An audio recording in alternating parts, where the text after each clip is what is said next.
자, 반갑습니다. 주권방송 연말 특집 방송을 준비했습니다. 주권방송 2016년을 마무리하면서 특별 방송을 편성했습니다. 2016년을 마무리하고요. 2017년을 좀 전망하는 특집 방송입니다. 자, 일부 뉴스로 보는 2016년, 저희는 국민 주권 시대로 좀 규정을 했는데요.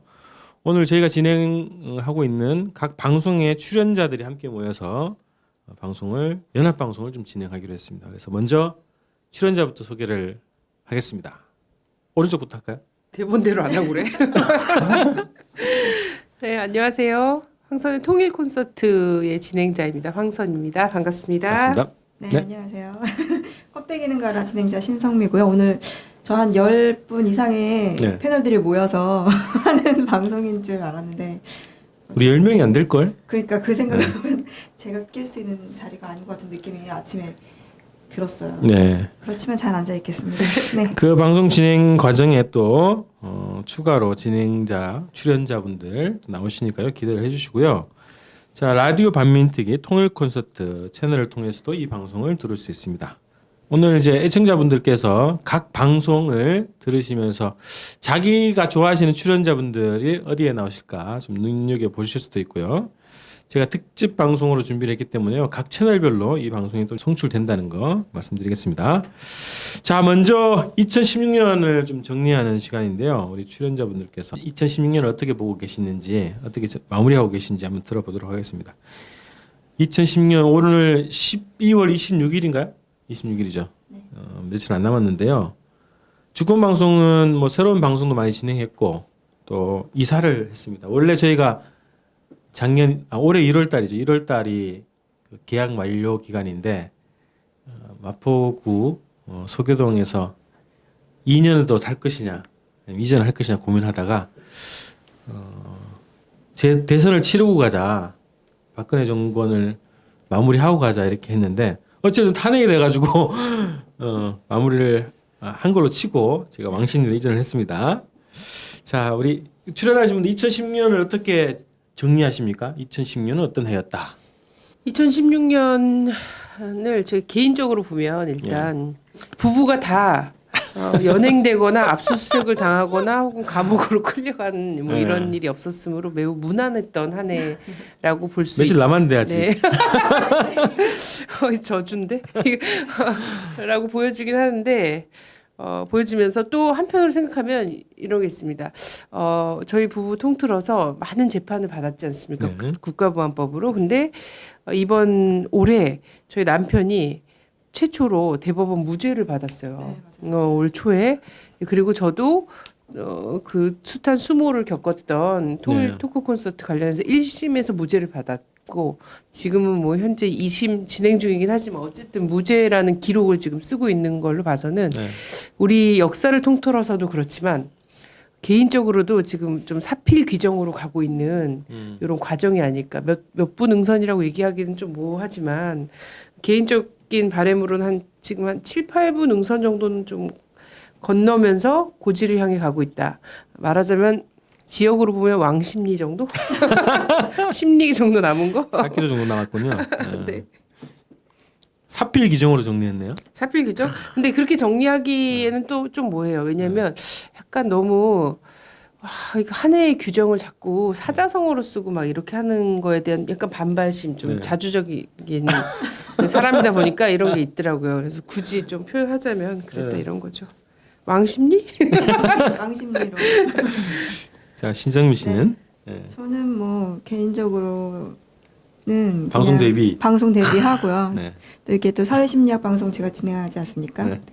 공부를 또 좀 시작 다시 했다는 거 네. 개인적으로 의미가 좀 있고 더 기쁨을 드릴 수 있는 개인적인 일이 있었으면 좋겠는데 저는 정말 무난하게 아무 네. 일 없이 올해 근데 좀 빨리 갔어요 후딱. 그리고 나이가 제가 35인데 뭔가 좋을 이제 좀 때다. 인생이 바뀌는 것 같은 좋을 때인데 네. 새로운 인생 살아야겠다는 생각을 올 1년 동안 되게 많이 했었어가지고 내년부터 좀 기대가 되는 한 해였다고 네. 맞습니다. 할 수 있겠네요. 와, 정말 많은 일들이 있었는데 우리 이제 개인적으로 이제 그런 평가를 하셨고 뉴스를 한번 보면 2010년 이게 보통 요즘에는 그래요. 이 작년에 있었던 있던 일인지 올해 있었던 일인지 헷갈릴 때가 많은데 올해 있었던 뉴스 요거 중심으로 한번 정리를 해보도록 하겠습니다. 우리 문경환 기자님을 모시고 뉴스로 보는 2016년 드디어 출연하셨습니다. 안녕하십니까, 문경환입니다. 저는 2016년 이사만 5번 하느라고 이사로 날린 해다 이렇게 규정하고 싶네요. 네, 먼저 국제 뉴스부터 보겠습니다. 태양계에 존재하는 여러 전문가들의 의견을 모아서 6개 뉴스를 꼽아왔습니다. 국제 뉴스 첫 번째 뉴스입니다. 트럼프 당선, 아웃사이더, 막말의 대가, 뭐 또라이, 뭐 여러 가지 의미로 많이 불리고 있습니다. 근데 당선이 됐고 어쨌든 미국에서도 거의 예측을 못했다 그래요. 이후 그러면 미국은 어떤 길로 갈 것이냐? 트럼프가 원래 이제 고립주의를 주창을 했지만 과연 고립주의로 가겠느냐? 미국이란 나라 자체가 워낙에 제국주의적 속성을 가지고 있기 때문에 세계 곳곳에 여러 나라에 개입을 안 할 수가 없는데 고립주의로 갈 수 있겠느냐? 여러 가지 논란들이 있습니다. 한번 지켜볼 필요가 있겠고 한반도 정책에도 큰 변화가 있지 않을까 예상이 됩니다. 두 번째, 브렉시트. 영국이 유럽연합을 탈퇴한다. 그런 뜻이죠.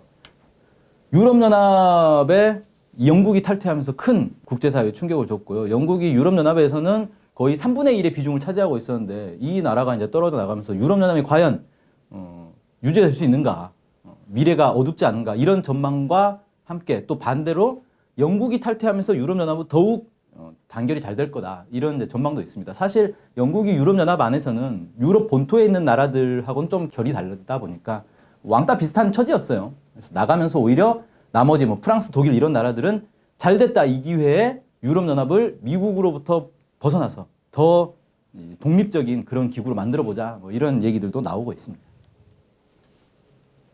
세 번째, 두테르테 당선과 남중국해 분쟁입니다. 두테르테 필리핀 대통령입니다. 잘 모르시는 분들도 많이 있는데 필리핀 대통령까지 우리가 신경을 써야 되느냐라고 하는데 지금 필리핀과 베트남, 중국 사이의 이 남중국해가 국제적인 어떤 분쟁 지역으로 점차 끌어오르고 있습니다. 여기서 미국이 필리핀과 베트남을 지원하면서 중국에 대항하고 있었는데 필리핀에 새로 당선된 두테르테 대통령이 미국과 손을 끊고 중국과 손을 잡으려는 그런 움직임을 보이고 있으면서 새로운 양상을 맺고 있죠. 이 두테르테 대통령도 트럼프와 아주 유사하게 막말의 대가로 아주 유명합니다. 저는 막말이라는 표현은 맞지 않다고 봅니다. 왜냐하면 이 사람들이 하는 표현 방식 자체는 뭐냐면 직설적인 표현인 거예요. 정치인들은 원래 부드럽게 말하고 할 말도 애둘러 말하고 이렇게 하지 않습니까? 그래서 정치적으로 말하죠. 네, 일반인들은 도대체 저 사람이 무슨 얘기를 하는 건지 무슨 의도로 저 얘기를 하는 건지를 곱씹어 봐야 되는데 트럼프나 두테르테는 그렇게 얘기하지 않습니다. 자기 생각을 그냥 있는 그대로 말을 합니다. 그래서 오히려 더 사람들한테 인기를 얻고 있다. 자국 내에서는 매우 인기를 얻고 있어요. 사이다 발언을 한다.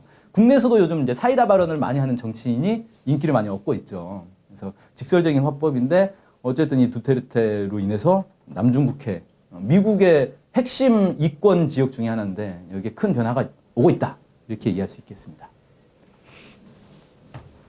그 다음 시리아 내전.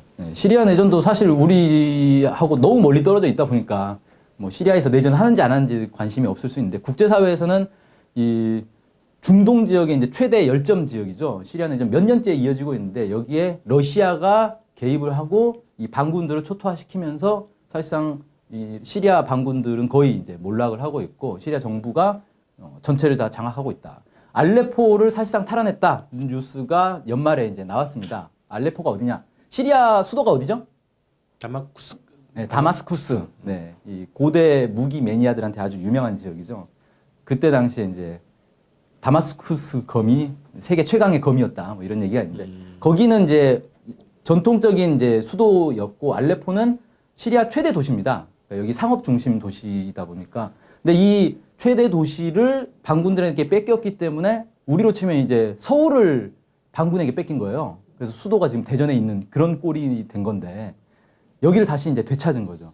그랬다는 건 거의 이제 반군들을 다 몰아냈다. 뭐 이렇게도 볼 수 있을 것 같고 여기에 중동 지역에서 이제 올해 있었던 또 특이한 현상이 터키에 쿠데타가 발생했어요.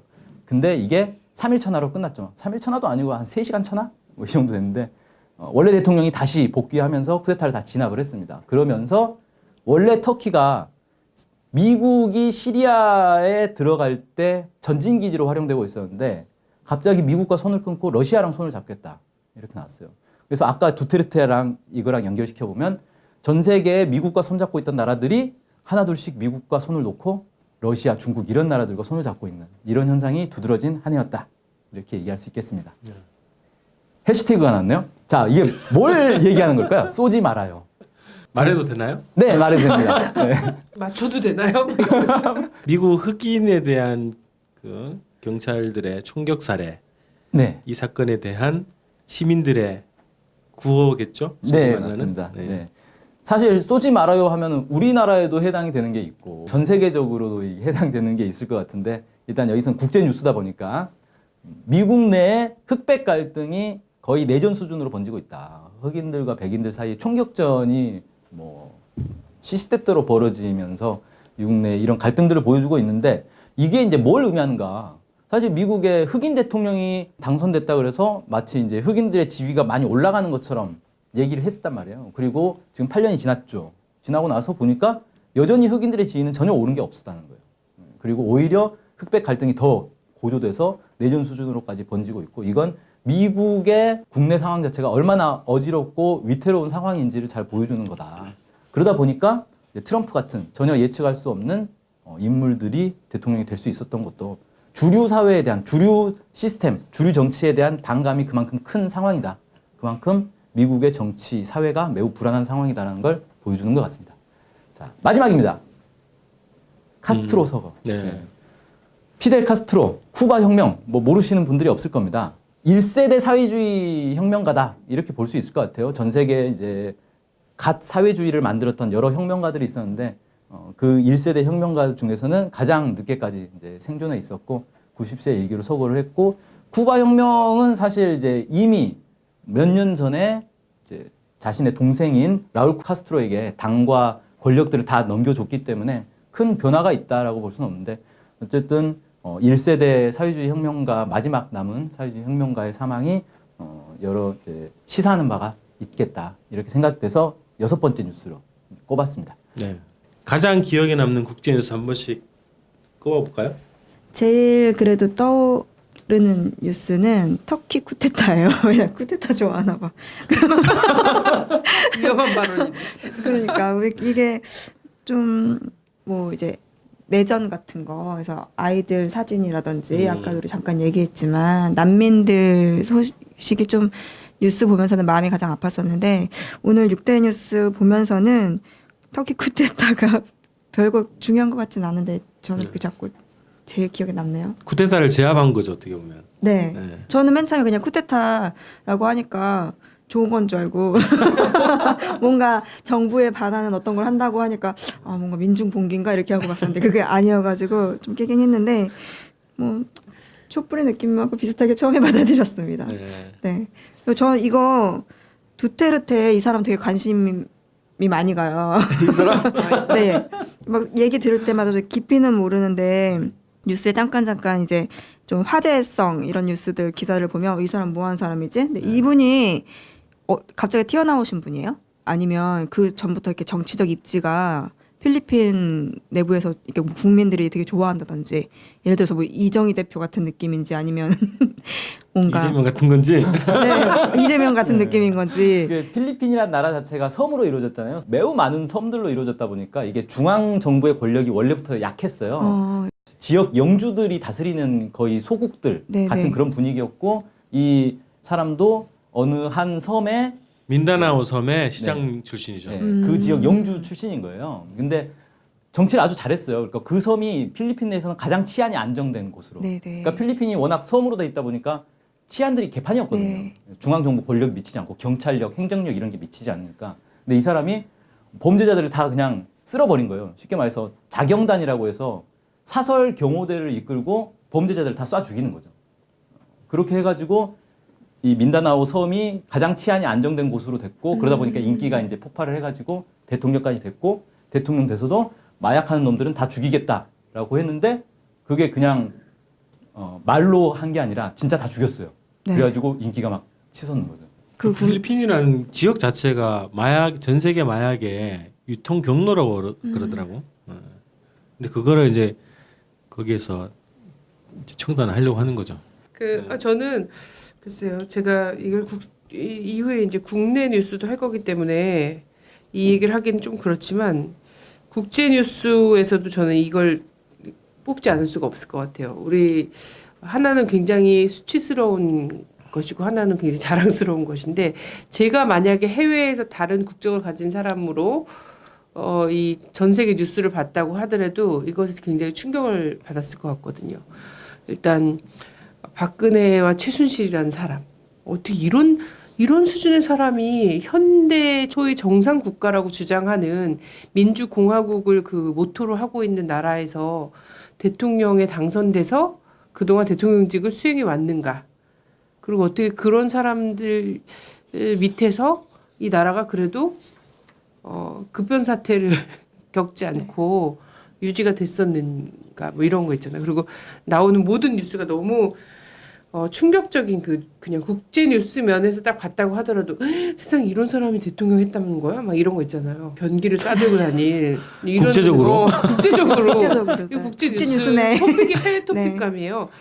이런 것도 그렇고 또 하나는 이제 촛불 있잖아요. 한국이란 나라에서 그래서 시민들이 엄청나게 분노해서 촛불을 들고 나왔는데 막 뭐 한때 너무 많이 모인 경우에 200만이 넘는 사람들이 하루에 초를 들고 거리로 쏟아졌는데 그 사람들의 이 보여준 어떤 굉장히 경이로운 광경들 있잖아요.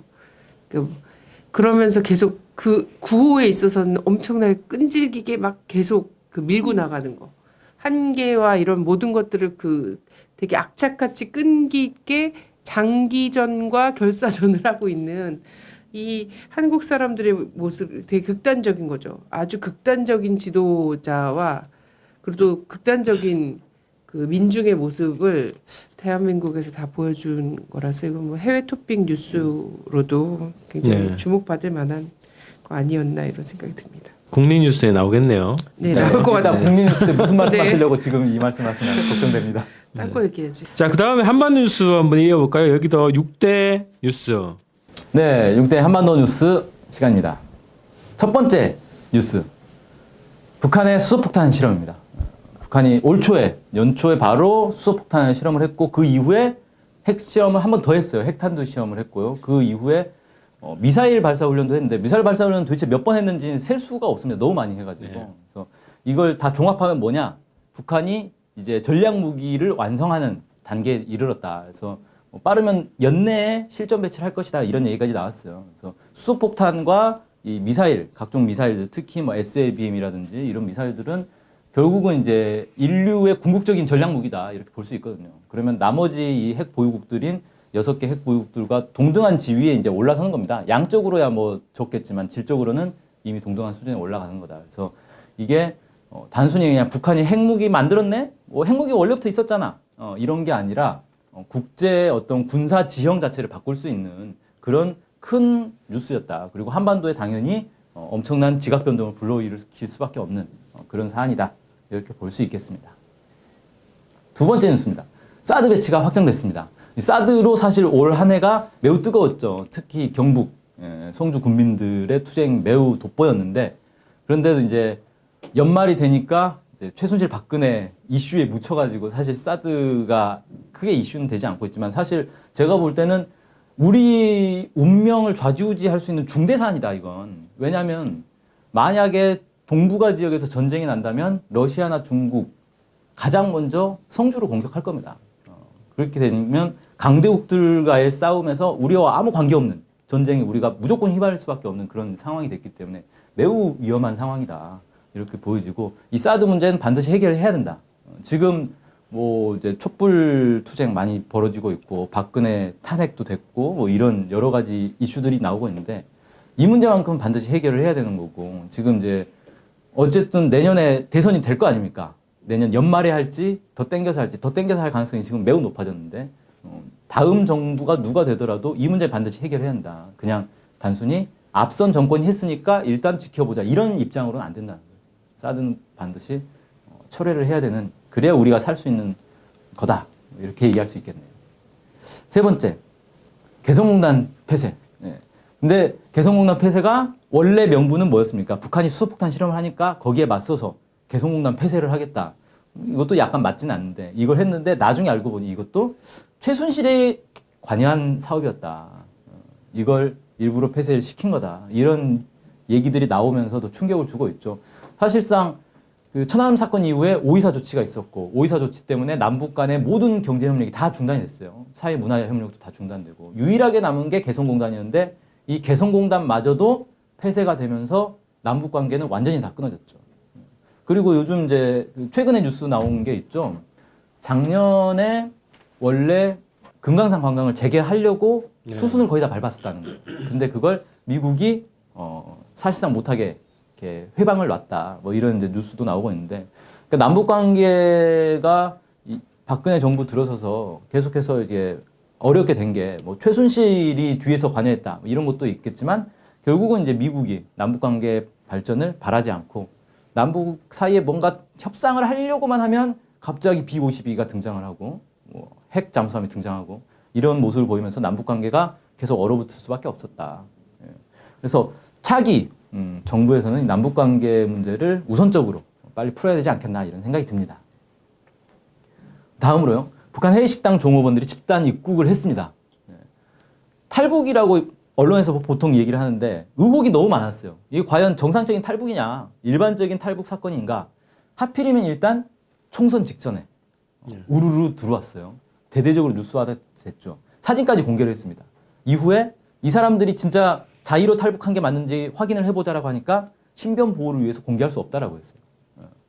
처음에 총선 직전에는 열심히 공개를 하다가 총선 이후에는 절대 공개를 못하겠다라고 했는데 일단 드러난 건 중국에 있는 식당의 지배인이 국정원과 결탁을 했고 이 종업원들을 유인해서 데리고 온 거다라는 게 거의 이제 정설로 드러나고 있는 상황이죠. 그리고 이 사람들은 이제 모두 사회 복귀시켰다라고 통일부에서 얘기하고 있는데 실제 어디에서 뭘 하고 있는지는 전혀 확인할 수 없는 그런 상황이고 북에 있는 가족들은 지금도 이 자신의 이 아들, 딸들을 빨리 돌려보내달라 요구를 하고 있는 이런 상황입니다. 네. 다음입니다. 36년 만에 북한의 노동당 당대회가 열렸습니다. 7차 대회죠. 그러니까 80년에 열리고 이번에 36년 만에 열렸고 북한의 이제 당대회라고 하면 당의 노선을 결정하는 겁니다. 그것도 보통 한 10년 주기로 열려왔었거든요. 그러니까 매우 장기적인 안목에서 북한의 노동당의 노선을 결정하는 건데 북한은 노동당이 전 사회를 지도하고 있는 그런 시스템을 가지고 있기 때문에 결국 북한이 앞으로 나아갈 방향을 정한 거다. 그래서 여기서 북한이 이제 당면에서 강성국가를 건설하겠다는 목표를 이제 확고히 세우고 또 김정은 위원장을 당 위원장으로 추대하는 이런 과정들이 있었습니다. 마지막입니다. 북한 인권법이 제정이 됐습니다. 논란 속에 제정이 됐고요. 이 북한 인권법이 실제 북한의 인권을 향상시키는 데는 아무런 역할을 하지 못하고 남북 관계를 훼손할 뿐만 아니라 반북 단체들, 탈북자 단체들의 뒷돈을 대주기 위한 뒷돈 대주던 걸 이제 앞돈 대주는 거죠. 공개적으로 이제 돈을 대주기 위한 그런 법 아니냐 이런 이제 논란 속에서 어쨌든 통과가 됐고 현재 이 북한 인권 재단이라는 걸 설립을 하는 단계입니다. 이걸 설립을 하면 여러 반북 활동을 하는 단체들에게 정상적인 이제 자금 지원이 되는 그런 꼴인 거죠. 일단은 지금까지는 야당에서 이 재단의 이사를 추천을 해야 되는데 추천을 거부하고 있는 상황이라서 아직 설립은 안 돼 있지만 조만간 이게 설립이 된다면 이런 돈을 받은 탈북자 단체들이 뭘 하겠습니까? 그동안의 역사를 쭉 놓고 보면 열심히 이제 대북 전단 날리고 기획 탈북 해가지고 사람들 데려오고 이런 걸 하면서 남북 관계를 더욱 훼손할 거다. 그렇게 되면 실제 목표로 했던 북한 인권하고는 아무 관계없는 그런 결과를 낳을 것이다. 이렇게 예상이 됩니다. 자, 이거 급변했던 한반도 정세의 6가지 뉴스를 보내드렸는데요. 여기서 가장 기억에 남는 거 한마디씩 해주시죠. 저는 한반도 뉴스에 참 무감각했다라는 반성이 먼저 들고요. 그냥 되게 한 컷 한 컷의 느낌이 있어요. 지금 이 뉴스 딱 들었더니 좀 더 자세히 우리 그래도 한반도에서 일어나고 있는 일이었는데 좀 자세히 알았어야 되지 않나 이런 반성이 좀 들면서 제일 좀 마음 아프게 다가오는 거는 역시 개성공단 폐쇄 문제. 그러니까 이거는 남북이 뭐 틀어지고 이런 거 1차적인 것도 그렇지만 이 개성공단에 직접적으로 연관이 있으셨던 우리 국민분들이 계시잖아요. 사장님들, 종업원들 이런 분들 너무 힘들게 보내고 있는 시간들 이런 것 소식을 접하면서 굉장히 마음이 아팠고 그 개성에서 오는 톨게이트 같은데 거기에 짐을 싣고 오는데 그 짐 싣고 온 차의 짐이 너무 초라하게 느껴질 정도로 개성공단의 그런 화합의 기운이라든지 가진 의미에 비해서 차가 너무 초라하고 짐이 너무 단촐한 느낌이 드는 그 차량의 뒷모습이 꼭 진짜 무슨 아버지의 뒷모습 보는 것처럼 너무 마음이 아프게 느껴졌고 이런 것들이 참 뭐 보수 진영들이 뭐 제대로 뭐 계산기를 두드려서 한 짓도 아니고 아까 말씀하셨지만 뭐 최순실의 입 뭐 한마디 이런 식으로 나라의 운명이 이렇게 바뀌었다는 사실이 굉장히 좀 분노스럽고 안타깝고 이런 생각이 들고 하루빨리 좀 재개가 됐으면 좋겠습니다. 네. 개인적으로 개성상회 그 인사동 쪽에 개성상회라고 있었어요. 네, 잠깐 개성공단, 열었죠. 예. 거기에 그 정말 양질의 캐시미어 네. 남자 코트가 있었어요. 근데 캐시미어 100% 캐시미어 코트를 살려면 정말 어마어마한 엄청 돈을 비싸잖아요. 줘야지 살 수 있거든요. 근데 거기서 되게 싸게 저렴하게 팔고 있었거든요. 근데 저렴하게 판다고 해도 우리로서는 좀 엄두가 안 나는 가격이었기 때문에 물론 구경만 하고 막 몇 번이나 닳도록 만져보다가 나오면서 그래 한 번 더 며칠 더 생각해보자 하는 사이에 개성공단이 문을 닫고 그 캐시미어 그 네. 코트가 없어져 버리는 일이 벌어졌어요. 그래서 그 이후에 어디 가서 이제 남성복 코너를 지나갈 때만 네. 되면 저희 남편이 매우 그때 자꾸 샀어야 생각나는 한다며 그때 동생 카드로라도 긁었어야 한다며 매우 막 그랬었던 기억이 올 겨울에도 하여튼 캐시미어 코트를 보면서 군침을 흘리고 계속 있지만 그만한 코트를 보기 어렵더라고요. 뭐 하여튼 6대 한반도 뉴스 저도 저거 이제 순위 정하는 투표에 지구인의 한 사람으로서 참여를 했지만 제가 순위 매겼던 것과는 달리 이걸 뭐 굳이 그렇게 되게 수위에 올리진 않았는데 저 1년 동안 저의 어떤 마음을 좀 사로잡은 사건이 있었는데 그게 이제 여종업원 중국에서 이제 북한 식당 여종업원들이 들어왔잖아요. 그리고 지금까지도 행방이 묘연하단 말이에요. 예. 행방이 묘연하고 도대체 어떻게 살고 있는지 뭐 이런 거 전혀 알려지지 않고 있어요. 그 사람들에 대해서 또 어느 한쪽에서는 굉장히 가슴 아프게 애타게 궁금해할 거라는 이 어떤 그러니까 울림 이런 것들이 계속 좀 전해지는 것 같아서 되게 마음에 걸리고 이와 또 상반되게 또 태영호 씨라는 또 탈북자가 얼마 전에 이제 한국으로 들어오면서 또 그 국정원 조사기간 이렇게 마치자마자 갑자기 민간인으로 또 전환하면서 하나원에서 나오자마자 또 이제 국회에 출석을 한 거를 최초의 민간인 활동으로 한국인으로서의 최초의 활동으로 국회 정보위에 공개적으로 출석하는 거를 첫 번째 그 행보로 가져갔단 말이죠. 그러니까 이거는 뭐냐면 이 정도 뭐 탈북자들이 한두 명 있는 것도 아니었고 그리고 1년을 거치면서 이렇게 집단 탈북하고 애초에 이슈화하기 위해서 들어오기 전부터 난리를 쳤던 이 종업원 사건도 있었고 한데 이태용호라는 사람과 관련해서는 상당히 고위급이고 물론 뭐 그런 것도 있지만 고위급 탈북자 그동안 없었던 것도 아니거든요. 많이 있었고 지금도 숨어서 살고 있는 사람들이 많이 있어요. 숨어서 살면서 필요할 때 정보를 캐기 위해서 혹은 북한에서 지금 이런 움직임이 있는데 이건 어떤 의미가 있는 건지 아니면 새로운 뭐 인물이 등장하면 이 사람은 도대체 누군지 이런 거를 정보 쪽에 이제 이 차원에서 되게 보호하고 있는 고위급 탈북자들이 있거든요. 엄연히. 근데 이태용호라는 사람이 진정 정보 이쪽에 가치가 있다라면 그리고 국정원이 정상적인 정보기관이라면 이태용호라는 사람을 벌써 내돌릴 리가 없거든요. 이 사람 앞으로 정보 가치가 상당히 있는 사람이고 이 사람을 통해서 해석해야 할 북의 움직임이라든지 이런 것들은 내년 초 막 이런 때도 굉장히 많이 있는 거예요. 근데 이 사람은 벌써 딱 이렇게 뉴스의 중심에 최순실이나 우병우가 혹은 김기춘이 박근혜가 뉴스의 중심에 있는 이 뉴스가 매우 불만이라는 듯이 태용호가 주인공이 돼야 돼 하는 것처럼 네. 청문회 도중에 국회에다 갖다 꽂아 넣었다는 건 특히 이완영이란 사람을 통해서 거기다 꽂아 넣었다는 거는 뭐 국정원도 정상적인 정보기관으로서 활동을 이미 포기한 거고 또 태용호 씨를 이용해서 새누리당과 국정원이 국내 정치용으로 쓰겠다 이런 거거든요. 그래서 이제 한 2차례 정도 올해 이 탈북 관련한 사건들이 그 뉴스의 중심에 두고자 했던 사건들이 일어났는데 물론 그 의도는 우리 국민들한테 적중하지 않았습니다. 청문회에 관심 뭐 이런 것들이 떨어지지 않았고요. 그리고 그 총선 때도 총선 전에 이 여정 의원들을 들여왔지만 총선 결과는 뭐 전혀 이런 것과 상관없는 이런 걸로 딱 나왔는데 어쨌든 이런 짓을 계속 하고 있다는 거잖아요. 포기하지 않고. 예.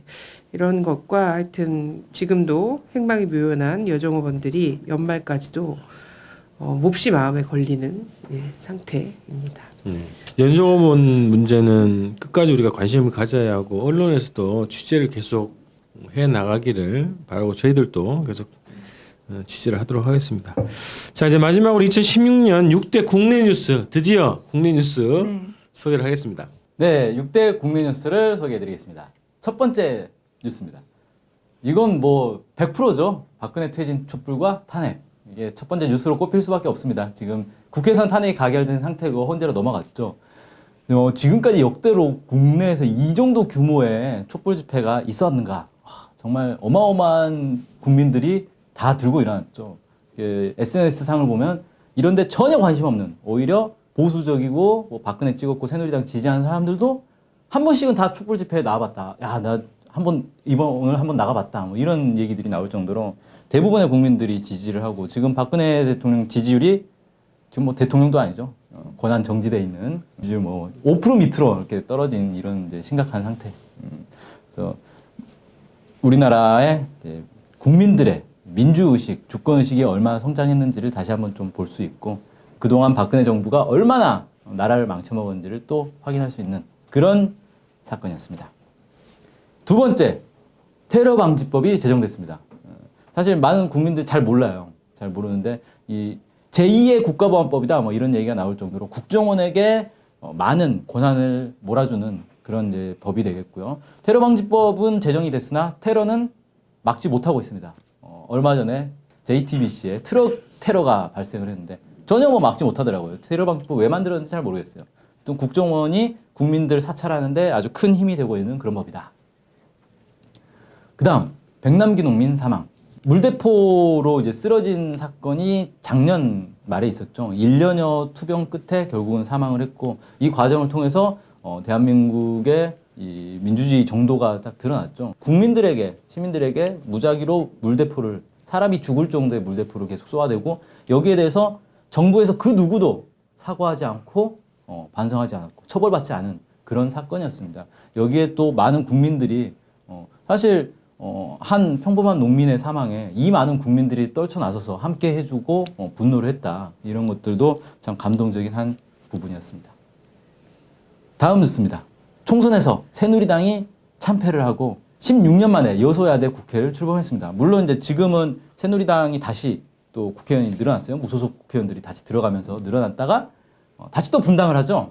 그래서 새누리당은 뭐 이제 상당히 어려운 조건이 됐는데 어떻게 이게 가능했는가? 국민들이 그만큼 현 정부와 새누리당에 대한 분노가 컸다는 겁니다. 사실 총선을 하기 전 올 상반기까지만 해도 많은 사람들이 당연히 새누리당이 싹쓸이를 할 거라고 봤어요. 과반은 기본이고 개헌 의석수인 3분의 2를 차지할 수 있느냐가 관건이었는데 오히려 과반커녕 제2당으로 밀려나면서 국민들의 분노를 사실 많은 사람들이 잘 모르고 있지만 억눌려하는 이 분노들이 엄청나게 있었다. 이런 것들을 좀 보여주는 사례였습니다. 다음입니다. 사이다 발언. 네. 전 세계적으로 이제 사이다 정치인이 대세가 됐습니다. 그래서 국내에서도 지금 이재명 성남시장이죠. 지지율이 급상승하면서 한때는 대선 후보 2위까지 올라가는 지지를 받고 있는데 어떻게 이게 가능했는가? 결국 국민들의 촛불을 든 우리 국민들의 목소리를 가장 정확하게 대변하고 있는 정치인이다 이렇게 볼 수 있겠습니다. 나머지 정치인들은 왠지 국민들이 앞서 나가고 있으면 중간이나 뒷자리에서 이렇게 따라오고 있는 이런 형국이라면 이재명 시장 같은 정치인들은 또 앞대열에 또 있단 말이에요. 그래서 현 시기에 국민들의 지지를 받기 위해서 정치인들이 어떤 모습을 보여야 하는가를 좀 보여주는 그런 사례가 아닌가 생각이 됩니다. 네. 마지막입니다. 지진이 발생입니다. 한국에서 사실 지진은 거의 무풍지대 아니었습니까? 지진에 대해서 아무도 신경 안 쓰고 사실 건물들도 지진에 대비해서 내진 설계한 건물이 그렇게 많지 않을 것이다. 뭐 이렇게 추정이 되고 있는데 지진이 꽤 크게 일어났고 그 여진도 계속 가고 있어요. 많은 국민들이 또 집이 흔들리고 땅이 흔들리는 걸 느꼈고요.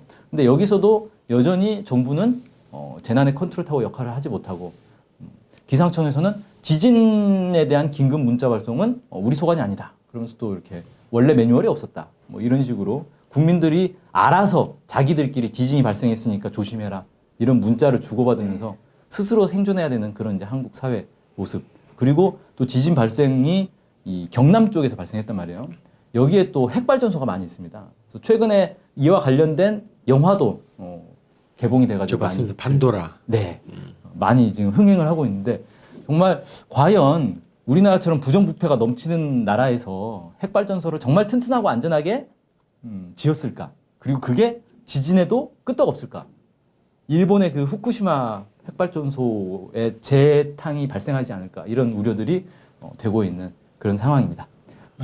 많은 일들이 있었는데요. 그 중에 뭐 순위 안 들어간 사건들도 굉장히 많은데 우선 해시태그를 통해 본 2016년 국내 뉴스를 더 소개를 하고 더 이야기를 이어가도록 하겠습니다. 해시태그로 보는 2016년 사람들의 말 네. 같이 한번 봐보도록 할게요. 새로운 네. 형식이네요. 네. 네, 첫 번째 해시태그입니다. 유명했죠, 굉장히. 그런데 최순실은 이라는 해시태그예요. 이제 맨 처음에 최순실에 관한 뉴스들이 최초 보도가 나가고 나서 그때 뭐 이정현이 단식을 한 해 만에 막 이런 물 흐리기 뉴스들이 굉장히 많았었단 말이에요. 그래서 다른 이슈들이 자꾸 위로 떠오르니까 사람들이 알겠는데 그런데 최순실은 지금 뭐 하고 있는 거냐? 이 뉴스는 어디로 간 거냐? 이렇게 하면서 계속 최순실 뉴스가 밑으로 가라앉는 걸 위로 쭉 끌어올리는 해시태그 운동. 네. 그런데 최순실은 이렇게 포스트 끝에 붙이기 시작했죠. 그냥 뭐 아주 재미있게 나 오늘 아침에 뭐 먹었다. 그런데 최순실은 뭐 이렇게까지 가볍게부터 시작해서 많은 것들을 국민들이 놓지 않고 계속 이어가고 이게 가고 정말 있어요. 대중운동이고 현실화시킨 대중운동이네요. 네. 너무 저는 기발하더라고요. 네. 네. 네. 그다음 거 볼게요. 우리가 백남기다라는 해시태그예요. 저는 이거 굉장히 그냥 마음을 사실 쿵 치는 것 같은 느낌이 드는 해시태그죠. 너무너무 마음이 아팠던 뉴스이기 때문에 돌아가시긴 했지만 우리가 살아있는 백남기인 것처럼 이렇게 많이 광장에 나오셔가지고 이런 우리가 백남기다라는 해시태그를 많이 남기셨습니다. 네. 다음 사드 가고 평화 오라. 또 다음에 다 마음에 들어 나는. 이거 좀 약간 희망적인 느낌이 드는 해시태그예요. 그 사드를 생각하면 현재 우리나라 현실이라든지 국제적인 데 있어서의 위치 이런 거 굉장히 화가 나고 속상한데 근데 뭔가 우리나라 국민들이 지향하고자 하는 국민성 이런 것들을 잘 담은 해시태그 같은 느낌이 들고요. 이제 워낙 이제 주한미군 사드 배치 문제가 여론의 반대가 굉장히 심했는데도 그냥 졸속적으로 처리가 돼버렸잖아요. 그래서 성주하고 맨 처음에는 이제 사드 배치 예정지인 성주와 김천 주민들을 시작으로 반대 투쟁이 시작됐지만 단순히 성주고 뭐 어디고 이게 문제가 아니라 우리 한반도 전체에 사드는 어느 한 곳도 사드가 배치될 곳이 없다라는 의미에서 사드 가고 평화 오라. 그리고 뭐 한반도 어디에도 사드는 필요 없다. 이런 해시태그가 많이 사용이 되었고요. 최근에 이제 최순실 씨 사건이 드러나면서 이 사드 배치도 최순실이 개입했다라는 의혹이 제기됐잖아요. 그래서 다시 새롭게 생긴 해시태그가 최순실 린다김. 옛날 그 무기 네. 뭐라 그러지? 로비스트. 네, 로비스트. 최순실 린다김 그리고 최순실 로키드 마틴 등의 해시태그도 새롭게 등장을 하고 있습니다. 네. 네, 살아남았다. 너의 잘못이 아니야. 네, 제가 2014년에 뭐 가만히 있어라라는 해시태그도 생각이 좀 나는데 공용 화장실이죠. 예, 여자분이 살해된 사건 그리고 구의역의 그 스크린도어 사망 사건이죠. 비정규직 청년 노동자라고 해야 되나요? 네. 이런 사건의 희생자들에 대한 추모 분위기가 쭉 이어졌는데요. 강남역 살인 사건의 경우에 이제 여자라서 죽었다. 그러니까 그 범인이 계속 거기서 기다리고 있다가 남자들은 다 보내고 여자를 선택해서 죽였잖아요. 그래서 이렇게 여자라서 죽였다라는 경찰의 발표가 있으니까 살아남았다라는 해시태그가 있었어요. 이거 진짜 무서운 해시태그죠. 너가 될 수도 있었고 내가 될 수도 있었다. 우리는 그냥 진짜 운이 좋아서 살아남은 거다라는 의미가 담긴 해시태그가 많이 쓰여졌고요. 구의역 스크린도어 수리 중에 그 사망한 청년을 애도하면서는 너의 잘못이 아니야라는 추모 해시태그도 사용됐는데 맨 처음에 이제 그 회사 쪽에서는 뭐 룰을 안 지켰고 뭐 뭘 어겼고 해서 그분이 그러니까 돌아가신 분이 잘못해서 사망하게 되었다 이런 식으로 이제 했는데 이미 이런 사망 사고가 생길 수밖에 없는 시스템, 우리나라의 시스템 그리고 비정규직에 대한 얘기 이런 것들이 같이 나오면서 너의 잘못으로 죽은 게 아니다라는 의미의 너의 잘못이 아니야라는 추모 해시태그가 사용되게 됐습니다. 그리고 이제 이게 나라냐라는 해시태그 이거 좀 정말 한탄스러운 해시태그인데요. 박근혜 최순실 게이트가 터지니까 이제 국민들이 촛불이 터지고 분노가 터지고 그랬어요. 그래서 이 초반에 가장 많이 사용됐던 말인데 이게 나라냐? 우리 집도 이렇게는 운영을 안 한다.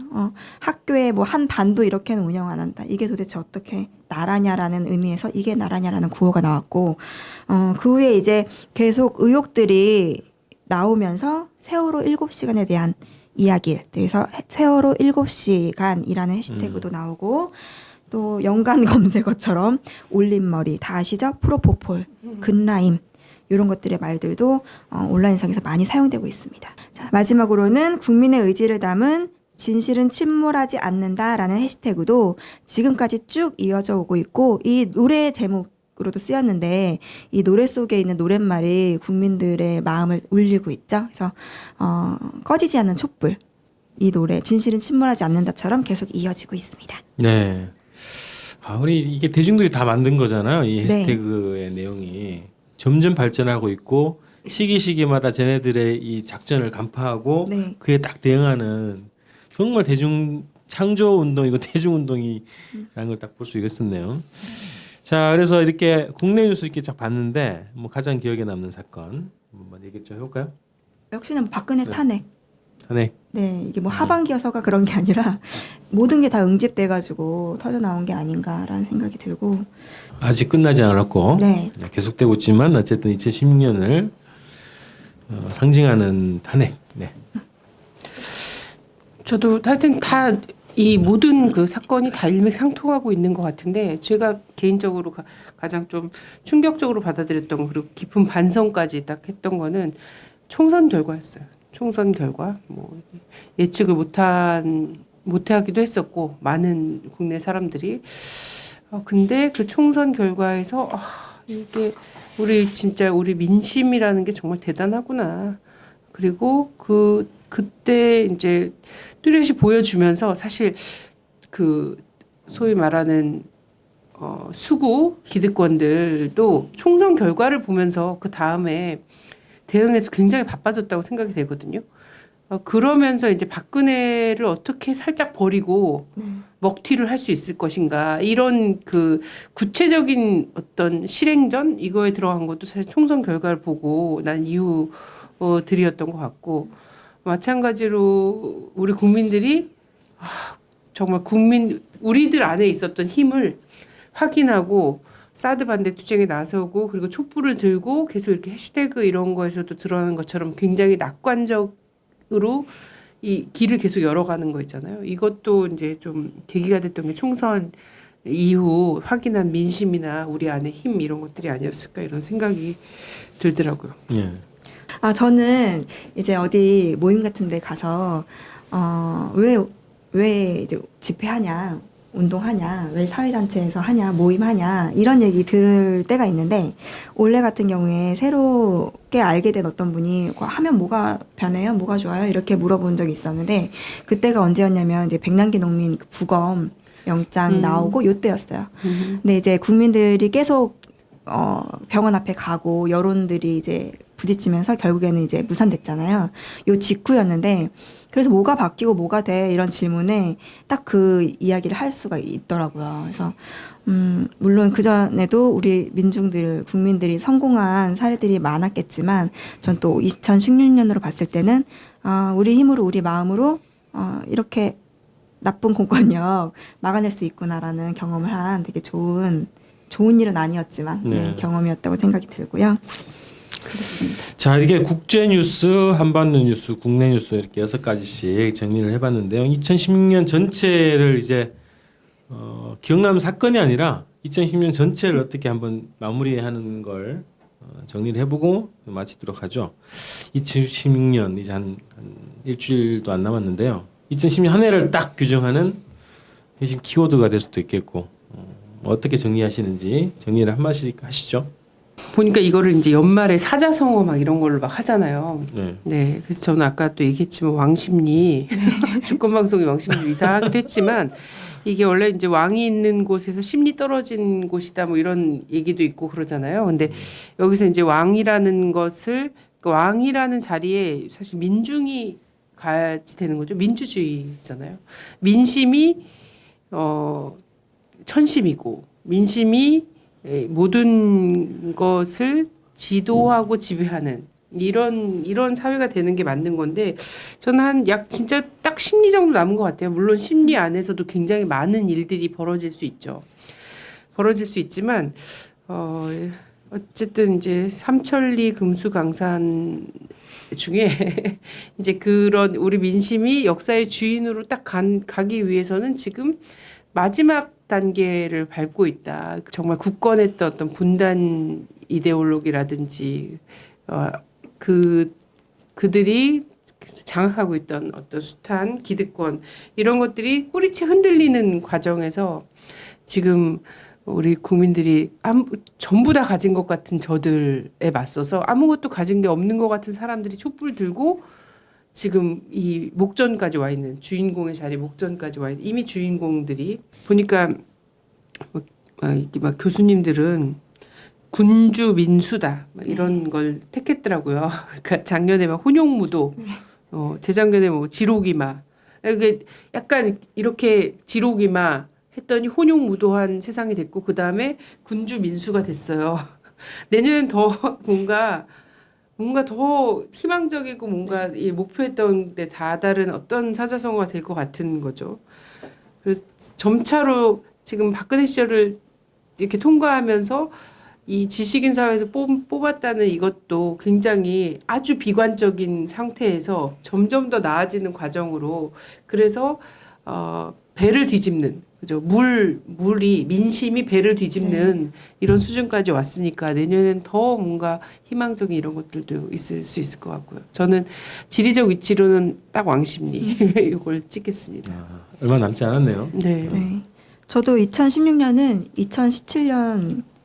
2017년을 준비한 뭐 탄탄한 2017년의 승리를 위해서 네.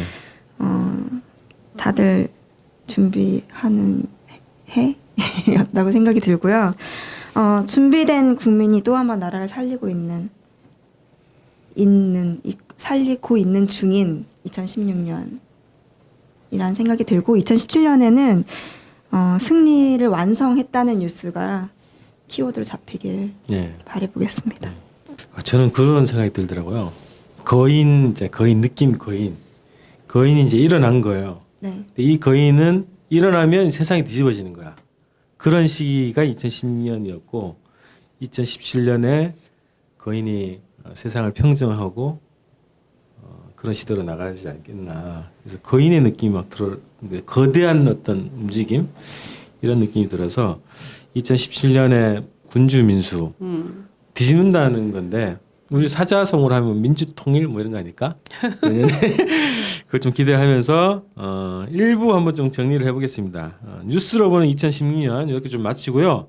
2부에서는 2017년을 또 전망하는 방송으로 이어가도록 하겠습니다.